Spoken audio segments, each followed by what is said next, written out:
Buon pomeriggio e ben ritrovati con l'informazione flash di New Sicilia.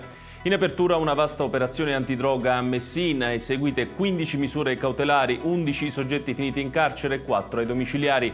L'indagine è stata avviata in seguito alle dichiarazioni di un collaboratore di giustizia che ha riferito di aver acquistato grandi quantità di droga dalla Calabria e da Catania, in particolare cocaina, da alcuni residenti di Messina. I soggetti indagati sono accusati a vario titolo di associazione per delinquere finalizzata al traffico di stupefacenti e vari episodi di spaccio.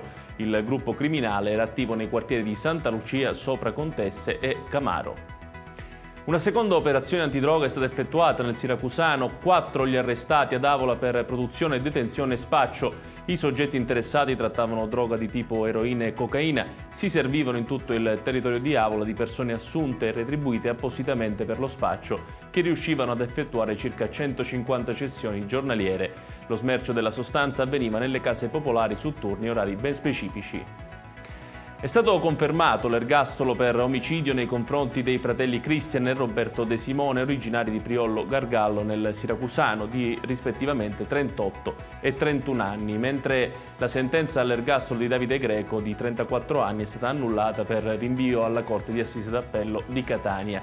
I soggetti sono accusati dell'omicidio di Alessio Boscarino, avvenuto nel 2016 a Priolo. È stato ritrovato Gianluca Giangrande, il ventenne che per diverse ore ha lasciato tutti col fiato sospeso e che si era allontanato dalla comunità di alloggio Belli e Monelli, che lo ospita da 5 anni a Massa Annunziata, una frazione di Mascalucia in provincia di Catania. La notizia del ritrovamento è stata data dal sindaco di Mascalucia Vincenzo Magra sui social.